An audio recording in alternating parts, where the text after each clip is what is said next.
पूनम रामाणीअ जी जय झूलेलाल। जय श्री कृष्ण। स्वागत आहे तव्हांजे पंहिंजे चैनल सिंधी कथाऊं में। फ्रेंड्स, हिन वक़्तु असांजो श्रीमद भगवत गीता जो पाठ हली रहियो आहे, जंहिंमें तव्हां 4 अध्याय ॿुधी चुका आहियो। अॼु असां ॿुधंदासीं अध्याय 5 कर्म संन्यास योग। पर अध्याय शुरू करण खां अॻु हिकु तव्हांखे निमाणी वेनती आहे त कुर्ब कयो पंहिंजे मथां त अध्याय सॼो ॿुधो। चओ जय श्री कृष्ण। अध्याय 5 कर्म संन्यास योग। अर्जुन चयो, हे श्री कृष्ण, कॾहिं चवीं थो त कर्म जो त्याग कर, कॾहिं चवीं थो त निष्काम कर्म कर, पर उन्हनि ॿिन्ही मां जेको सचपुच कल्याणकारी हुजे उहो मूंखे ॿुधाए। श्री कृष्ण चयो, कर्मनि जो त्याग ऐं कर्म योगी ॿई मोक्ष ॾींदड़ आहिनि, पर ॿिन्ही मां बि कर्मनि जे त्याग खां निष्काम कर्म करणु श्रेष्ठ आहे। हे महाभाऊ अर्जुन, जेको कंहिंसां द्वेष नथो रखे, कंहिंजी कामना नथो करे, अहिड़े निष्काम कर्म योगीअ खे सदाईं सन्यासी सम्झणु खपे। उहो राग द्वेष द्विद्वान खां छुटल ऐं संसारी बंधन खां मुक्त थो थिए। अज्ञानी चवनि था त सांख्य योग ऐं निष्काम कर्म योग अलॻि अलॻि फल वारा आहिनि, पर ॿिन्ही मां को बि सुठीअ तरह कंदड़ ॿिन्ही जे साॻे फल परमात्मा खे प्राप्त थींदा आहिनि। ज्ञान योगिन खे जेको परम धाम प्राप्त थिए थो, उहो निष्काम कर्म योगिन द्वारा बि प्राप्त थिए थो। जेको ज्ञान योग ऐं कर्म योग खे फल रूप सां हिकु ॾिसे थो, उहे ई ठीकु पसे थो। हे महाभाऊ, कर्म योग बिना संन्यास योग करणु मुश्किल आहे।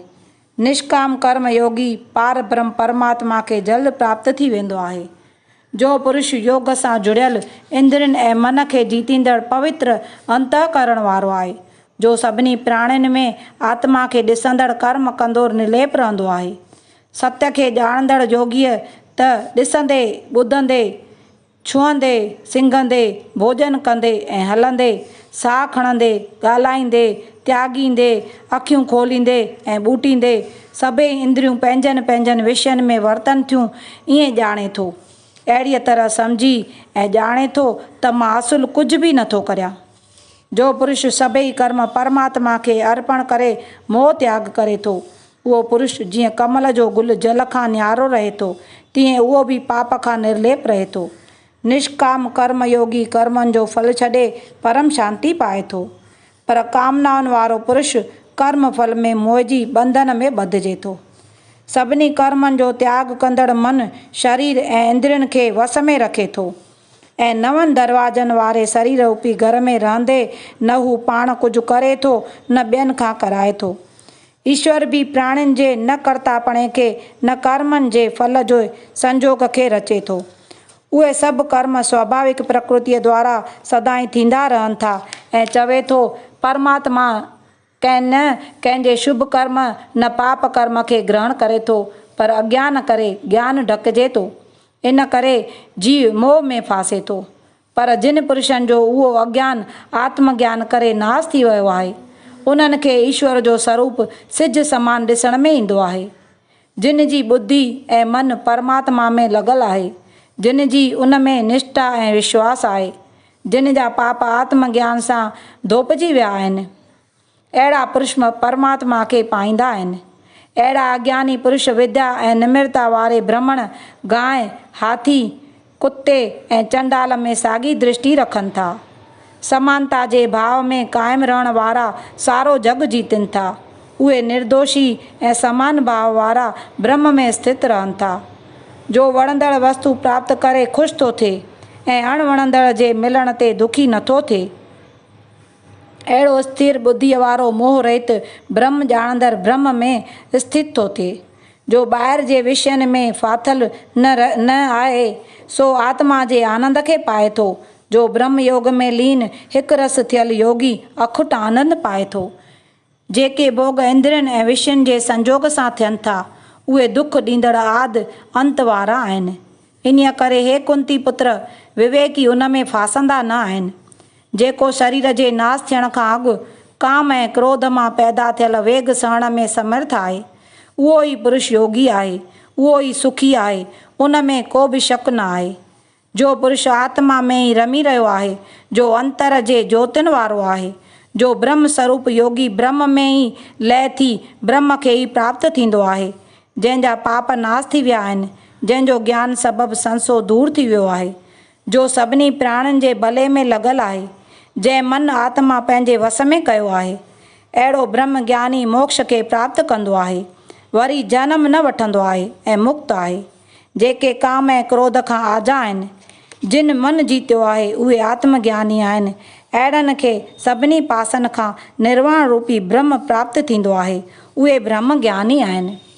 जो पुरुष ॿाहिरि जे विषयनि खे ॿाहिरि छॾे नेत्रनि जी दृष्टि ॿिन्ही नेत्रनि जे विच में रखे थो ऐं नासुनि में ईंदड़ वेंदड़ प्राण में अपान वायु सम करे थो, मन बुद्धि ऐं इंद्रियूं जीते मुक्तीअ लाइ यतन करे थो, जो इच्छा डप ऐं क्रोध खां आजो आहे, उहो मुनि सदाई मुक्ति प्राप्त करे थो। जो मूंखे यज्ञनि तपस्याउनि जे भोगण वारो सभिनी लोकनि जो ईश्वरनि जो ईश्वर पसे थो, जेको मूंखे सभिनी प्राणियुनि जो मित्र ॼाणे थो, उहो पुरुष जीवन मुक्त शांति प्राप्त करे थो। हिते कर्म संन्यास योग नाले 5 अध्याय पूरो थियो। चओ जय श्री कृष्ण। अचो त हाणे 5 अध्याय जो मातम ॿुधूं। श्री नारायण तो चवे त हे लक्ष्मी, हिकिड़ो ब्राह्मण पंहिंजे धर्म खां भ्रष्ट थी कुसंग में वञी मांस खाइणु, शराब पीअणु ऐं जुआ करणु लॻो। उन्हीअ ब्राह्मण खे संदसि भाउरनि न्यातमा कढी छॾियो। तॾहिं उहो ब्राह्मण पंहिंजे मुल्क छॾे कंहिं ॿिए मुल्क में वञी वेठो। नेठि वञी पिंगल राजा वटि नौकर बीठो ऐं जॾहिं राजा वटि घणा ॾींहं रहियो ऐं धनवान थी वियो, उते पंहिंजी शादी कयईं। ज़ाल अहिड़ी मिलियसि जहिड़ो पाण हो। हू चवेसि त ॿाहिरि न वञ त उहा ॿाहिरि हली वञे, मतिलबु त जीअं चवेसि तंहिंजे उबतड़ हले, जंहिं करे रोज़ु मार ॾींदो हुयुसि। हिकिड़े ॾींहुं ॾाढो मारियाईंसि, तॾहिं जोणसि तमामु दुखी थी ऐं दिलि में दगा रखी मुड़ुस खे ज़हर ॾेई मारे छॾियाईं। पोइ उन ब्राह्मण गिदड़ जो जनमु पातो। केतिरनि ॾींहंनि खां पोइ उहा ज़ाल बि मरी वेई ऐं वञी तोतीअ जो जनमु पाताईं ऐं तोते जी ज़ाल थी। हिकिड़े ॾींहुं तोते तोतीअ खां पुछो त हे तोती, तोखे हीउ जनमु कीअं मिलियो ऐं अॻे जनम में तूं केरु हुईअं? तोतीअ चयो त अवल तूं ॿुधाए त पोइ मां तोखे ॿुधायां। तोते चयो त मां अॻे जनम में ब्राह्मण हुउसि ऐं पंहिंजे गुरूअ जी आज्ञा न मञींदो हुउसि। मुंहिंजो गुरू विद्यावान हो। उन वटि ॿिया बि केतिरा विद्यार्थी पढ़ंदा हुआ। गुरू कंहिं ॿिए छोकिरे खे विद्या जी सिख्या ॾींदो हो त मां विच में जवाबु ॾेई वेंदो हुउसि। मूंखे केतिरा भेरा गुरूअ सम्झायो, पर मां मञींदो ई कोन हुयुसि। हिकु ॾींहुं जॾहिं विच में जवाबु ॾिनुमि, तॾहिं गुरूअ काविड़जी मूंखे श्राप ॾिनो त वञ तूं तोते जो जनमु पाईंदे। इन्हीअ करे मूं तोते जो जनमु पातो आहे। हाणे हे तोती, तूं पंहिंजी ॻाल्हि ॿुधाए। तोतीअ चयो त मां अॻे जनम में ब्राह्मणी हुयसि। जॾहिं मूं शादी कई तॾहिं मां पतीअ जी आज्ञा न मालींदी हुयसि। हिकु ॾींहुं बतार मूंखे ॾाढी मार ॾिनी, तॾहिं मूं ॾाढे दुख खां क्रोध में भरिजी खेसि ज़हर ॾेई मारे छॾियो। केतिरनि ॾींहंनि खां पोइ मूं बि देह छॾी, तॾहिं मूंखे जम जे जूतनि वठी वञी हिकिड़े वॾे नरक में विधो। केतिरा ई नरक भोॻाए हाणे मूंखे तोतीअ जो जनमु ॾिनाई। तोते ॿुधी चयो त तूं वॾी पापिण आहीं, जो तो पंहिंजे पतीअ खे ज़हर ॾेई मारियो। तॾहिं तोतीअ चयो त नरकनि जा दुख बि त मूं ई सठा आहिनि। हाणे मां पतीअ जो क़दुरु ॼाणा थी। हिकिड़े ॾींहुं उहा तोती जंग में वेठी हुई त उहो गिदड़ बि उते अची निकितो। गिदड़ तोतीअ खे सुञाणे चयो त इहा साॻी मुंहिंजी ज़ाल आहे जंहिं मूंखे ज़हर ॾेई मारियो आहे। ईअं चई तोतीअ जे मारण लाइ वधियो, पर तोती हुनखे ॾिसी उथी भॻी। अॻियां तोती ऐं पुठियां गिदड़। तोती भॼंदी भॼंदी हिकिड़े मसाण में वञी थकिजी किरी पई। उन महिल उन मसाण में हिकिड़े साधुअ खे ॾाग ॾेई छॾियो हुआऊं।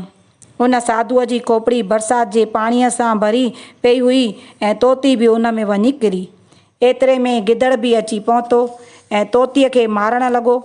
उन खोपड़ीअ जे पाणीअ सां उन्हनि ॿिन्ही जी देह धोपी वई ऐं पाण में विढ़ंदे विढ़ंदे मरी विया ऐं नीच देह छॾे देवताउनि जी देह पाताऊं। आकाश मां विमान आया, उन्हनि में चढ़ी वैकुंठ ॾे विया। तॾहिं तोतीअ पुछियो त हे गिदड़, मूं अहिड़ो कहिड़ो पुञु कयो आहे जंहिं करे वैकुंठ ॾे थी हलां? गिदड़ चयो त मां जनम खां पापी आहियां, मूंखे इन्हीअ जी ख़बर नथी पवे। एतिरे में ॿई धर्मराज जे पुरीअ में विया। धर्मराज चयो त उहा खोपड़ी हिकिड़े साधुअ जी हुई। उहो रोज़ु गंगा में सनानु करे गीता जे 5 अध्याय जो पाठ कंदो हो। इन करे उहा खोपड़ी पवित्र हुई, जंहिंजे जल जे छुअण करे तव्हां वैकुंठ ॾे था वञो। पोइ धर्मराय पंहिंजनि दूतनि खे हुकुम ॾिनो त जेको पुरुष गंगा में सनानु करे ऐं गीता जो पाठ करे त उन्हीअ खे मुंहिंजो पुछण खां सवाइ वैकुंठ ॾे वठी वञो। उहो दूत उन्हनि ॿिन्ही खे वैकुंठ ॾे वठी विया। श्री नारायण थो चवे त हे लक्ष्मी, इहो गीता जे 5 अध्याय जो मातम आहे। हिते 5 अध्याय जो मातम पूरो थियो। बोलो श्री कृष्ण कन्हैया लाल की जय। श्रीमद् भगवत गीता की जय। फ्रेंड्स, इहा कथा तव्हांखे वणी हुजे ऐं सम्झ में आई हुजे त लाइक ऐं शेयर ज़रूरु कंदा ऐं कमेंट करे ॿुधाईंदा त इन खां पोइ ॿियो तव्हां छा ॿुधणु चाहियो था।